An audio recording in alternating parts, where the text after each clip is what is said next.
बांधवांनो, आज आपल्या स्टुडिओमध्ये आपल्या सर्वांच्या विनंतीला मान देऊन आलेले आहेत ज्येष्ठ पत्रकार तथा सहसंपादक माननीय श्री उज्ज्वल कुमार माने सर, जे स्वतः सिद्धहस्त लेखक आहेत. अनेक पुस्तकं त्याचबरोबर अनेक विशेषांक त्यांनी प्रकाशित केलेले आहेत.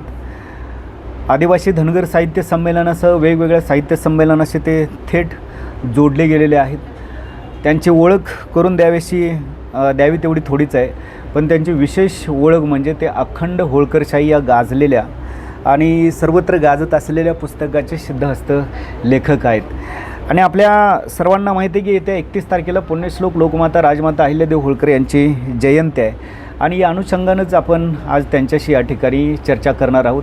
आपल्या सर्वांच्या वतीनं मी त्यांचं या ठिकाणी सहर्ष स्वागत करतो आहे. सर, तुम्ही आमच्या विनंतीला मान देऊन या स्टुडिओमध्ये आलात त्याबद्दल धन्यवाद. नमस्कार. तुमचं या ठिकाणी आम्ही सर्वजण स्वागत करत आहोत. सर, पहिला प्रश्न म्हणजे अखंड होळकरशाही हे पुस्तक तुम्हाला का लिहावं असं वाटलं ते जरा सविस्तर सांगा मग सर्वांना. सुरुवातीला खरं तर मी पत्रकारिता हा माझा पेशा असल्यामुळं पोलीस आणि पत्रकारिता, पोलिसाचे अधिकार, नागरिकांचे अधिकार अशा स्वरूपाचे मी काही पुस्तकं लिहिलेत. त्यानंतर काही लोकांनी अशी मागणी केली की अहिल्यादेवी होळकर यांच्या जीवनचरित्रावर फारशी पुस्तकं नाहीत, तर त्या विषयावर पुस्तक असावं. मी 2014 साली साधारणपणे पुण्यश्लोक अहिल्यादेवी होळकर यांच्या जीवनचरित्रावर एक रणरागीण हे अहिल्यादेवी पुस्तक लिहिलं आणि एक 100 पानाचं छोटंसंच पुस्तक आहे. पण त्या काम करीत असताना, त्या अभ्यास करत संशोधन करीत असताना मला असं वाटलं की होळकरांचे एकूण 14 वंशज आहेत. आपल्याला सर्वसाधारणपणे अहिल्यादेवी होळकर माहिती आहेत, मल्हारराव होळकर माहिती आहेत, फार तर यशवंतराव होळकर माहिती आहेत. पण त्यांच्याशिवाय शिवाजीराव होळकर आहेत, दुसरे यशवंतराव होळकर आहेत, त्यानंतर मालेराव होळकर आहेत. असे हे एकूण 14 वंशज आहेत. त्या 14 वंशजाचा इतिहाससुद्धा म्हणजे थरारक आहे. म्हणजे भारताच्या स्वातंत्र्य चळवळीमध्ये ह्या होळकरांचं फार मोठं योगदान आहे असं माझ्या संशोधनात लक्षात आलं. त्यामुळं वाटलं की बाबा मराठीतले एक पहिलं पुस्तक करावं की होळकरांचा एकूण 14 वंशजांचा थोडक्यात माहिती असणारा एक ग्रंथ लिहावा आणि मग ते 2021मध्ये ग्रंथ साकार झाला.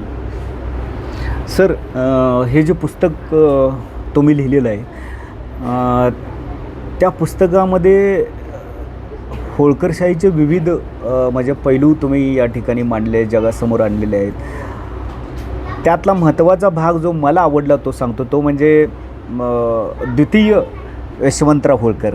प्रथम महाराज यशवंतराव होळकर यांच्याविषयी तर तुम्ही लिहिलेलंच आहे, पण दुसरे यशवंतराव होळकर जे आहेत त्यांच्याविषयी सर तुम्ही भरभरून लिहिलेलं आहे. त्या संशोधनासंदर्भात काय सांगाल? का तुम्ही त्या पुस्तकामध्ये दुसऱ्या यशवंतराव होळकरांच्या सोनेरी इतिहासाचा अंतर्भाव केलेला आहे? दुसरे यशवंतराव होळकर यांचे खरं ते अखेरचे महाराजे. भारताला स्वातंत्र्य मिळण्यापूर्वी ते होळकर संस्थांचे महाराजे म्हणून काम करत होते. त्यावेळेला होळकरांच्या अधीन हे संस्थान असल्यामुळं फारसं काही पराक्रम वगैरे असा विषय नव्हता, परंतु भारताच्या स्वातंत्र्य चळवळीत फार मोठं योगदान आहे हे लोकांना माहीत नाही. ज्या वेळेला दुसरं महायुद्ध झालं, जागतिक महायुद्धाच्या वेळेला होळकरांचे स्वतंत्र पलटण इंग्लंड सरकारच्या बाजूने लढावी अशी इंग्लंडच्या वरिष्ठ राजे महाराजांनी त्याच्याकडे मागणी केली. त्यावेळेला दुसरे यशवंतराव होळकर यांनी त्यांची दिल्लीत बैठक झाली. त्या बैठकीत दुसरे यशवंतराव होळकर यांनी पहिली अट ठेवली, होळकरांची आमची संपूर्ण फौज तुमच्या पाठीशी राहील आणि तुम्हाला युद्ध जिंकून देईल. तर आमची एकच पहिली मागणी आहे की अखंड भारताला, हिंदुस्थानला स्वातंत्र्य द्या, ही आमची पहिली मागणी आहे. आणि हे फारसं लोकांना माहीत नाही.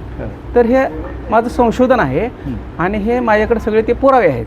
आणि अशा भारताच्या स्वातंत्र्य चळवळीत दुसऱ्या यशवंतराव होळकरांचा किंवा होळकरांचा किती मोठा सहभाग आहे हे आपण ते माहिती देण्याचा प्रयत्न केला. त्या निश्चितच अतिशय चांगली गोष्ट आहे. सर, तुम्ही त्या पुस्तकामध्ये जे लिहिलेलं आहे त्यावरती मी एक व्हिडिओ पण बनवला होता. त्या पुस्तकामध्ये तुम्ही म्हटलेलं आहे की ब्रिटिश पार्लमेंटनं द्वितीय महाराज यशवंतराव होळकर यांच्यासमोर प्रस्ताव ठेवला की दुसऱ्या महायुद्धामध्ये बरोबर तुम्ही आमच्या बाजूनं लढावं. आणि ब्रिटिश पार्लमेंटनं ठेवलेल्या प्रस्तावाला द्वितीय यशवंतराव होळकर यांनी त्या प्रस्तावाला म्हणजे होकार दिला. पण त्याच वेळेस त्यांनी काय अटी आणि शर्ती इंग्रजांच्या समोर ठेवल्या होत्या. त्यातली एक अट म्हणजे जी अट कुणाला माहीत नाही, पण ती सर्वात महत्त्वाची आहे आणि तो इतिहास आहे. सरांनी त्या पुस्तकामध्ये हेच सांगितलेलं आहे की त्या अटीमध्ये दुसरे यशवंतराव होळकर म्हणतात की आम्ही तुमच्या बाजूनं लढतो, तुम्हाला हे युद्ध आम्ही जिंकून देतो, पण त्या बदल्यात तुम्ही आम्हाला स्वातंत्र्य दिलं पाहिजे आणि आमचा देश सोडून तुम्ही चालतं झालं पाहिजे, म्हणजे तुमच्या देशात गेलं पाहिजे. याचा अर्थ असा आहे की पहिल्या महाराजा यशवंतराव होळकरांनी जे स्वप्न पाहिलं होतं इंग्रजांना हुसकावून लावण्याचं, ते स्वप्न साकार करण्याची जबाबदारी कुठेतरी दुसऱ्या महाराजा यशवंतराव होळकरांच्यावरती येऊन पडली होती.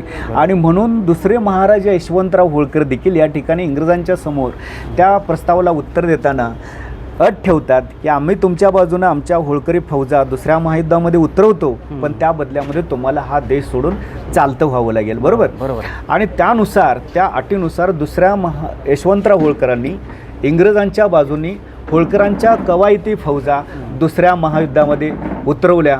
त्या लेखामध्ये त्या म्हणजे त्या प्रकरणामध्ये तुम्ही असं देखील सांगितलेलं आहे सर की ज्यावेळेस होळकरांच्या फौजा दुसऱ्या महायुद्धामध्ये इंग्रजांच्या बाजूनं विदेशामध्ये लढत होत्या, त्यावेळेस द्वितीय यशवंतराव होळकरांना असं वाटलं की आता आपण आपल्या फौजांना भेटलं पाहिजे, आपल्या फौजा कोणत्या अवस्थेमध्ये त्या ठिकाणी युद्ध लढत आहेत हे आपल्याला त्या ठिकाणी जाऊन बघितलं पाहिजे. आणि त्यानुसार दुसरे यशवंतराव होळकर यांनी इंग्रजांच्या समोर तशी बोलणी केली. त्यावेळेस इंग्रजांनी त्यांना विमानाची सोय केली आणि खास विमान त्यांच्यासाठी पाठवलं आणि खास विमानानं त्यांना त्या ठिकाणी दुसऱ्या महायुद्धामध्ये ज्या ठिकाणी होळकरांची फौज लढत होती त्या ठिकाणी त्यांना पाठवलं. पण त्या ठिकाणी जात असताना देखील दुसरे यशवंतराव होळकर होळकरी वेशामध्ये, होळकरांचा जो लष्करी वेश आहे त्या लष्करी गणवेशामध्ये ते त्या ठिकाणी युद्धभूमीवरती गेले आणि होळकरांच्या म्हणजे स्वतःच्या फौजेची त्यांनी त्या ठिकाणी पाहणी केली. बरोबर सर. आणि हे सगळं म्हणजे अंगावरती काटे आणणारा हा प्रसंग आहे. हा सगळा रोमांच जो आहे तो या ठिकाणी उज्ज्वल कुमार माने यांनी अखंड होळकरशाही या पुस्तकामध्ये टिपलेला आहे, तो त्यांनी मांडलेला आहे. त्याच अनुषंगानं मी सरांना प्रश्न विचारतो की ते त्या युद्धाचं सर पुढं काय झालं आणि मग जी बोलणी इंग्रजांच्यामध्ये आणि दुसऱ्या यशवंतराव होळकरांच्यामध्ये झाली होती त्याचं काय झालं पुढं सर? दुसरे यशवंतराव होळकर आणि इंग्लंड यांच्यात तो करार झाला होता. जसं भारताच्या स्वातंत्र्य चळवळीतल्या महात्मा गांधी किंवा इतर नेत्याशी करार झाला होता, तसं यांच्याबरोबर सुद्धा करार झाला होता. त्या कराराप्रमाणेच इंग्रजांनी स्वातंत्र्य भारताला दिलेलं आहे. परंतु त्याचं कसं बरेचसे डॉक्युमेंट आपल्याकडे ते मिळत नाहीत म्हणण्यापेक्षा काही द्वितीय यशवंतराव होळकरांना दिलं जात नाही, पुढे येऊ द्यायला नाही. पण अनेक आता पुस्तकं इंग्रजीत काही मिळाले आहेत, त्याच्यात ते उल्लेख आहेत, त्यामुळे ते लक्षात येतं. ते बरोबर. मग स्वातंत्र्य चळवळीत दुसऱ्या यशवंतराव होळकरांचा मोठा सहभाग आहे हे लक्षात येत असते. या संदर्भातले अस्सल दर्जाचे पुरावे, अव्वल दर्जाचे पुरावे एक पत्रकार या नात्यानं, एक संपादक या नात्यानं सरांनी गोळा केले आहेत आणि त्याने अखंड होळकरशाही या पुस्तकामध्ये पुराव्यानिशी ते सगळं मांडलेलं आहे. त्यामुळे हे पुस्तक सर्वांच्या संग्रही असलं पाहिजे सर. त्यानंतर ज्यावेळेस देशाला स्वातंत्र्य मिळतं त्यावेळेस देखील जे होळकर संस्थान होतं ते कशा पद्धतीनं म्हणजे विलीन करण्यात आलं आणि दुसऱ्या यशवंतराव होळकरांनी कशा पद्धतीनं स्वातंत्र्याचा आनंदोत्सव साजरा केला हे देखील आपण त्या दुसऱ्या प्रकरणामध्ये मांडलं आहे. त्या संदर्भात काय सांगाल सर? आता ते जे पुस्तक आहे आपलं अखंड होळकरशाही जे पुस्तक आहे ते जवळजवळ 225 वर्षाचा इतिहास आहे. मल्हारराव होळकरांनी साधारण 18व्या शतकात मराठा साम्राज्यात प्रवेश केला, तिथून जी सुरुवात आहे. मग अहिल्यादेवी होळकर यांचा पराक्रम आहे, खंडेराव होळकरांचा पराक्रम आहे, मल्हारराव होळकर आहे, त्यानंतर यशवंतराव होळकरांचे चिरंजीव आहे. 12 वर्षाचे होते. महिदपूरच्या युद्धात 12 वर्षाचा हत्तीवर लढणारा हा महाराज 12व्या वर्षी दुसरा मल्हारराव होळकर यांचा इतिहास आहे त्यात. आणि आपण जे म्हणाला ते शेवट कसं झाला तर एकूण 14 वंशजांनी केलेलं फार मोठं काम आहे. त्यातले एकच महत्त्वाचं अत्यंत की महाराजा शिवाजीराव होळकर जे होते त्यांनी भारताच्या चळवळीत स्वातंत्र्य चळवळीत जे काम करत होते त्यांना छुपी मदत केली, ओपन काय जण मदत केली. आणि ज्यावेळेस दुष्काळ पडला होता त्यांच्या काळात त्यावेळेस जनतेला सांगितलं की तुम्ही बाजारपेठ लुटा. आणि जनतेने बाजारपेठ लुटल्यानंतर व्यापारी ज्यावेळेस तक्रार करत आले महाराजाकडं त्यावेळेस महाराजांनी सगळे त्या व्यापाऱ्यांचे पैसे दिले म्हणजे महाराजा कसा असावा, लोकाभिमुख ज्याला म्हणतात, तो शिवाजीराव होळकर असे एकूण 14 वंशाचा इतिहास आहे ह्याच्यात. आणि अखेरचे जे दुसरे यशवंतराव होळकर आहेत, त्यांनी ज्यावेळेला आपलं स्वातंत्र्य चळवळीच्या बाबतीत बोललो, ज्यावेळेला भारताला स्वातंत्र्य मिळालं त्यावेळेला पंडित नेहरू किंवा वल्लभभाई पटेल ज्यावेळेला भारताच्या अखंड हिंदुस्थानाच्या ज्या संस्थानं सहभागी व्हायचा विषय चालू होता, त्यावेळेला दुसरे यशवंतराव होळकरांनी पहिल्यांदा पंडित नेहरूंना सांगितलं की हे होळकरांचं साम्राज्य हे पहिल्यांदा आम्ही अखंड हिंदुस्थानात सहभागी होत आहोत, असा त्यांना निरोप दिला आणि आनंदोत्सव साजरा केला. आणि मग ते ज्या वेळेला स्वातंत्र्य मिळालं, भाषेनुसार ज्यावेळेला रचना झाली, त्यावेळेला मध्य प्रदेशचे उपप्रमुख राज्य उपप्रमुख म्हणून त्यांना यशवंतराव होळकरांना शपथ देण्यात आली. आणि अशा स्वरूपाचं हिंदुस्थानच्या इतिहासात मराठाशाहीत होळकरशाहीचं फार मोठं योगदान आहे, हे पुस्तकात मी दाखवून दिलेलं आहे. अतिशय चांगली गोष्ट. सर, या पुस्तकामधून काय मांडण्याचा तुम्ही प्रयत्न केलेला आहे? या पुस्तकात एकूण होळकरांच्या 14 वंशजाचा इतिहासाशिवाय आपण जे म्हणतो ना, खंडेराव होळकर फार मोठा इतिहास आहे. ते वंशज नाहीत पण फार मोठा आहे. खंडेराव होळकरचा दोन तलवारीनं लढणारा महायोद्धा होता खंडेराव होळकर. तुळसाबाई होळकर आहे यशवंतराव प्रथम होळकरांची पत्नी. त्यांनी प्रचंड मोठं कार्य आहे. महितपूरला त्यांचं समाधी आहे सध्या, म्हणजे खून करण्यात आला अक्षरशः. भीमाबाई होळकर आहे यशवंतराव होळकरांची मुलगी. तिचा झाशीच्या राणीपेक्षा मोठा इतिहास आहे.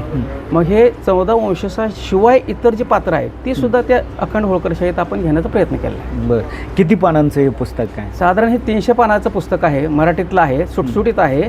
आणि मी पत्रकार असल्यामुळे हे पाला न करता अतिशय सहज, साध्या, सरळ आणि सोप्या भाषेत आणि छोटी वाक्य रचना आणि मराठी भाषेतले हे पहिलं पुस्तक आहे. असे पॉईंट दिले छोटे छोटे. तुम्हाला यशवंतराव व्हायचं यंत्र वाचता येईल, मल्हारराव होळकरचं मल्हारराव वाचता येईल, भीमाबाई होळकरचं तेवढाच, असं चॅप्टर छोटे छोटे केलेले आहे. 14 पानाची म्हणजे ती अनुक्रमणिकाच आहे. सर, म्हणजे अक्षरशः माहितीचा खजिना आहे. त्यांच्याशी किती बोलावं तेवढं थोडं आहे. भल्या भल्या लेखकांना, इतिहास संशोधकांना, इतिहासाच्या गाड्या अभ्यासकांना, इतिहास तज्ज्ञांना जे संशोधनाअंती संशोधन करून सापडलं नाही, ते या ठिकाणी पत्रकारितेच्या व्यापक दृष्टिकोनातून त्यांनी त्याला म्हणजे जर्नलिस्टिक टच देऊन ही सगळी माहिती सरांनी शोधून काढलेली आहे आणि ती या पुस्तकाच्या माध्यमातून उजेडात आणलेलं आहे. या पुस्तकावरती बोलावं तेवढं थोडं आहे. सर, या पुस्तकाच्या मुखपृष्ठासंदर्भात आणि तुमचं जे मनोगत आहे त्या संदर्भात, अभिप्रायासंदर्भात काय सांगाल? मुखपृष्ठ पहिल्यांदा मल्हारराव होळकर आहे, प्रकाशकासंदर्भात मल्हारराव होळकर आहेत. त्यानंतर अहिल्यादेवी होळकर आणि यशवंतराव होळकर आहेत. होळकरांचे एकूण म्हणजे आपण 1 नंबर 2 नंबर 3 म्हणतो, ते तिघांचे फक्त फोटो आहेत. बाकीचे सगळे फोटो इतर पुस्तकामध्ये आहेत ते. आणि यशोदीप पब्लिकेशन पुण्याच्या पब्लिकेशन हे पुस्तक प्रकाशित केलेलं आहे. हे पुस्तक बुकगंगावर पण उपलब्ध आहे. आणि तुम्ही नेटवर जरी गेला, गुगलवर जरी गेला की तुम्ही अखंड होळकरशाही म्हणलं तरी तुम्हाला त्याच्यावर सविस्तर माहिती मिळते. पुस्तक कुठं मिळते तेही माहिती मिळते. हे पुस्तक वाचकांच्यापर्यंत पोहोचवण्यासाठी तुम्ही काय म्हणजे उपाय वगैरे? आम्ही ते परीक्षण लिहिणं, वर्तमानपत्रात लिहिणं, त्यानंतर बुकगंगाला ते ऑनलाईन ठेवलं आहे. कुठेही जगात तुम्हाला मागवता येईल अशी पुस्तकाची व्यवस्था. पहिल्या आवृत्ती जवळजवळ संपली आमची. आता दुसऱ्या आवृत्तीचा तो विचार आहे करायचा. तो दुसऱ्या आवृत्ती काढण्याचा या ठिकाणी सर विचार करत आहेत. सर, काय लोकांचा प्रतिसाद कसा मिळाला या पुस्तकाला? लोकांचा प्रचंड प्रतिसाद आहे. त्यातल्या त्यात होळकरावर किंवा अहिल्यादेवी होळकरावर जे संशोधन करणारे आहेत त्या लोकांचे मला फोन येतात.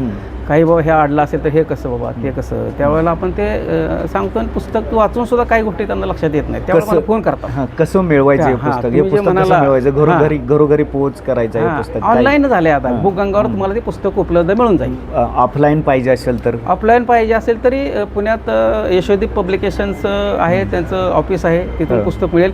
किंवा मला संपर्क केला तर मी कसं मिळवेल हे सांगतो. किती चॅप्टर आहेत ते कोणत्या पुस्तकात? साधारण त्याच्यात 15 ते 20 चॅप्टर आहेत छोटे छोटे. आणि जे होळकरशाहीचे 14च्या 14 म्हणजे शिलेदार आहेत, त्यांचं म्हणजे कशा पद्धतीनं विश्लेषण? प्रत्येकाचं सणावळे आहे, त्या कालावधी किती होता, फोटो आहेत त्यांचे प्रत्येकाचं, आणि प्रत्येकाचं थोडक्यात कार्य आहे ते. आणि याशिवाय बाकीचे जे काही सरदार आहेत, आपण खंडेराव होळकर, त्यांचे स्वतंत्र चॅप्टर केलेले आहेत. असं सुटसुटीत पुस्तक केलेलं आहे ते. आणि सगळ्यात महत्त्वाचा मुद्दा सांगायचा तुम्हाला म्हणजे आपण छत्रपती शिवाजी महाराजांनी हिंदवी स्वराज्य स्थापना केली. हां. सुरुवात तिथून केलेली आहे. बरोबर मराठेशाही मराठा साम्राज्य विस्तार कसा होत गेला, बरोबर त्याच्यात होळकरांचं कसं योगदान आहे, बरोबर हिंदुस्थानच्या इतिहासात किंवा हिंदुस्थानच्या स्वातंत्र्य चळवळीत बरोबर. होळकरांचा सहभाग कसा आहे हे आपण ह्या पुस्तकात दाखवून दिलेलं आहे. तर हे होते माननीय श्री उज्ज्वल कुमार माने सर.